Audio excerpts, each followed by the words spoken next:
tout le monde et bienvenue dans l'émission Prochain Niveau. Dans cette vidéo, je veux vous parler de l'intelligence artificielle ChatGPT dont vous avez fort probablement entendu parler.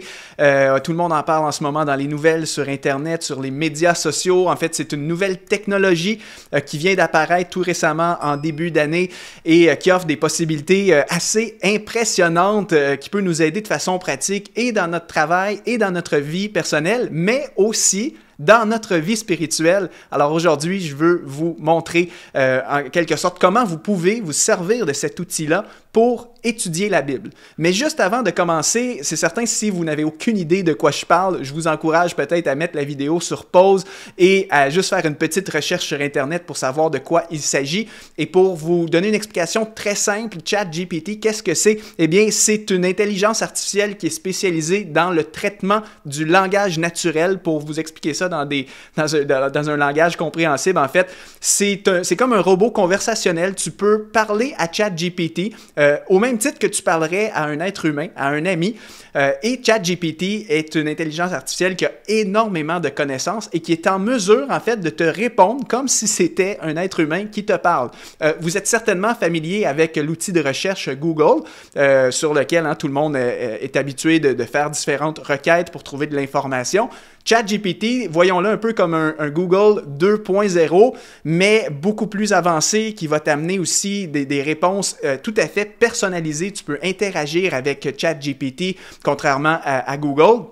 Et puis, comme je dis, au-delà d'être un outil de recherche, ChatGPT, c'est également un outil qui peut faire des tâches pour toi. Par exemple, dans ton travail, ChatGPT peut écrire des courriels à ta place.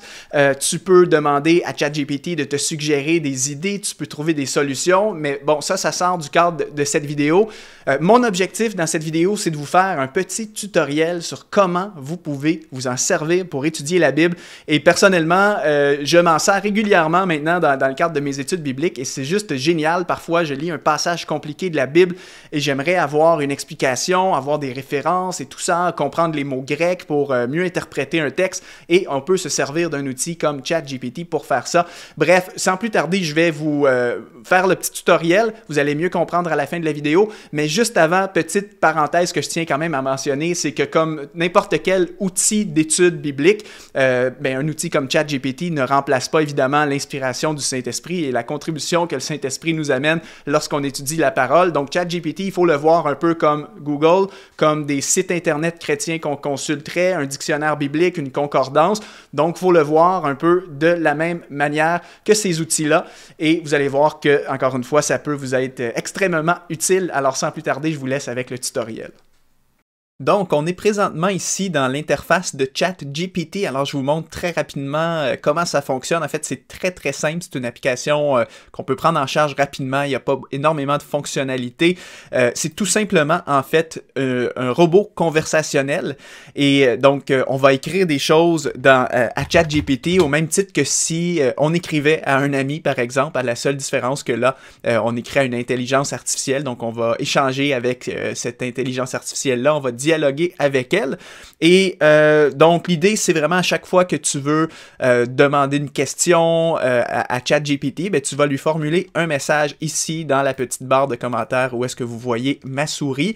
Et on peut faire le test. Je vais juste écrire « Salut » ici. Et dès qu'on crée une conversation de la sorte avec ChatGPT, vous voyez ici qu'à votre gauche, ben, ça va créer une conversation et vous allez avoir tous vos archives ici sur la gauche qui sont disponibles. Maintenant, entrons dans le vif du sujet. Comment on se sert de ChatGPT pour pouvoir étudier la Bible? Ben, je vous fais plein d'exemples. Alors, je me suis préparé des petites questions que je peux poser à ChatGPT. Première chose qu'on peut faire, c'est qu'on pourrait lui demander, par exemple, qu'est-ce que dit la Bible à propos de tel sujet? Et là, ici, j'ai fait un exemple. Qu'est-ce que dit la Bible à propos de l'argent? Et évidemment, ChatGPT va me formuler une petite réponse.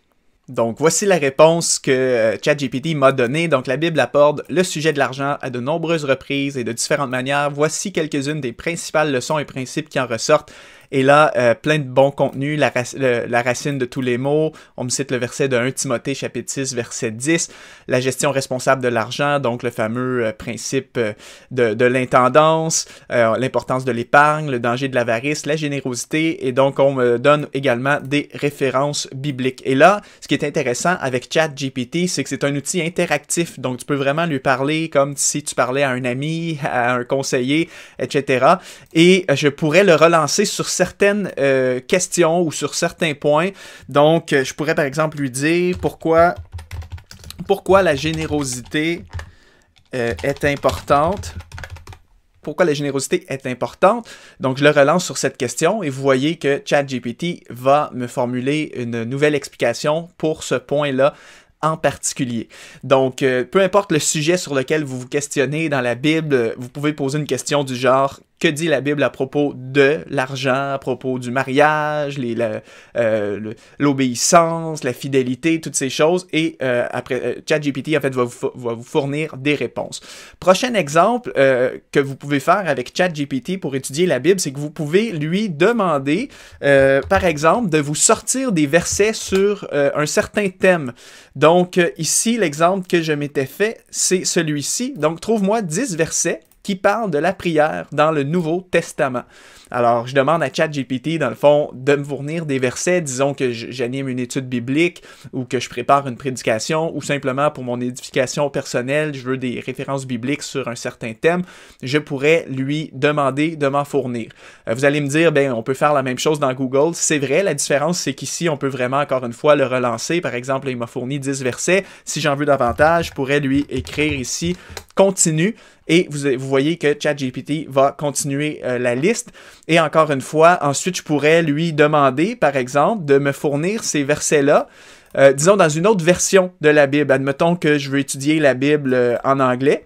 Eh bien, là, je pourrais lui poser une question de relance qui serait « Peux-tu me les donner aussi dans la version New King James en anglais? » Donc, initialement, ChatGPT m'avait donné les versets que je lui ai demandé en langue française, étant donné que ma requête était en français. Mais là, cette fois-ci, si je les veux dans une version anglophone, et encore une fois, vous voyez qu'il va automatiquement me traduire les versets. OK, autre utilisation pratique de ChatGPT dans vos études bibliques. Disons que vous cherchez un passage quelconque, vous ne vous souvenez plus c'était quoi la référence biblique. Par exemple, dans quel verset Jésus parle-t-il d'être fidèle dans les petites choses? Là, ChatGPT va être en mesure de me fournir une réponse. Donc, Jésus parle d'être fidèle dans les petites choses dans l'Évangile de Luc, chapitre 16, au verset 10. Voici le verset, traduction de la Bible en Louis II. Alors ici, je peux évidemment trouver des thèmes, des sujets vagues que je sais que j'ai vus quelque part dans la Bible, mais si j'ai besoin de la référence, je pourrais le demander à ChatGPT. Prochain exemple, si je me pose des questions théologiques, des questions générales en lien avec la Bible, par exemple, je ne comprends pas pourquoi Dieu permet le mal et la souffrance dans le monde, pourquoi n'intervient-il pas pour stopper le mal? Ben, je pourrais demander à ChatGPT, et lui, évidemment, étant donné qu'il y a une base, il y a une vaste connaissance, appuyée sur plein de contenu qui est disponible sur Internet, des commentaires bibliques, tout ça, il est capable de me donner un bon avis quasiment théologique par rapport à cette question. Donc, peu importe le questionnement que je me pose, je peux demander à ChatGPT. Évidemment, encore une fois, c'est là aussi qu'il faut faire preuve de discernement quand même dans l'information qu'il va nous donner. ChatGPT n'est pas Dieu, ChatGPT n'est pas infaillible, donc il faut user de discernement dans la réponse qu'il va nous donner, mais quand même, c'est une façon de trouver de l'information. Après ça, on peut discuter avec lui, comme j'ai montré tout à l'heure. Donc, ça dit ici, d'autres théologiens soutiennent que la souffrance et le mal sont nécessaires pour que nous puissions apprécier les biens que Dieu nous donne, comme l'amour, la compassion. OK? Et là, disons que je voudrais plus d'informations juste sur cette phrase-là. Je pourrais lui dire, peux-tu commenter plus en profondeur ceci, et là, je viendrai copier-coller ce qu'il vient de me dire précédemment. Donc, moi, je veux savoir pourquoi d'autres théologiens soutiennent que le mal et la souffrance sont nécessaires. Eh bien, là, vous voyez que ChatGPT va continuer de me donner une explication par rapport à cette question. Donc, si je me pose des questions sur la Bible, sur Dieu, bref, toute forme de questionnement théologique, je pourrais utiliser ChatGPT pour approfondir mes connaissances. Et après ça, on contre-vérifie évidemment avec la Bible. On peut aussi demander à notre pasteur, mais c'est un excellent outil qui est à notre disposition. Autre utilisation intéressante de ChatGPT pour vous aider dans vos études bibliques, c'est que vous pouvez lui poser des questions du genre, comme celle-ci. En fait, tu peux demander à ChatGPT de prendre un rôle particulier. Donc ici, dans la requête que je lui formule, je lui dis « Imagine que tu es un théologien. Peux-tu me commenter le passage de la Bible de Marc chapitre 4, versets 1 à 25? » Donc là, j'ai demandé à ChatGPT de prendre le chapeau, le rôle d'un théologien et de me formuler en quelque sorte un commentaire biblique basé sur un passage en question. Et là, il me répond, bien sûr, je peux commenter le passage de la Bible de Marc 4, 1, 25. Ce passage est connu sous le nom de la parabole du semeur et c'est l'une des paraboles les plus célèbres de Jésus. Et là, dans ce passage, Jésus raconte l'histoire d'un semeur qui sème des graines dans différents types de sols et vraiment un commentaire biblique en fait sur ce passage-là. Je pourrais aussi le relancer, par exemple, disons, si je fais vraiment une étude biblique, je pourrais demander à ChatGPT, peux-tu me donner les principaux mots grecs pour ce passage en question? Automatiquement, paf, vous voyez qu'en une fraction de seconde, ChatGPT me sort des mots grecs. Et là, après ça, c'est là que je peux utiliser un dictionnaire biblique ou aller consulter les références au niveau des mots grecs pour pouvoir approfondir certains thèmes de ma prédication. Donc, encore une fois, c'est une super aide à ce niveau-là.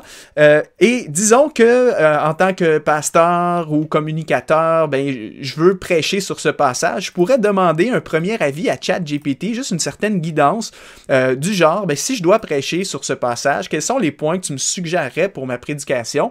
Encore une fois, le but ici de ChatGPT, c'est pas de remplacer l'inspiration du Saint-Esprit, c'est juste, au niveau de nos études bibliques, ça nous aide à peut-être avoir un point de départ ou à entrevoir peut-être une certaine forme de compréhension du passage qu'on n'aurait pas vu au premier regard.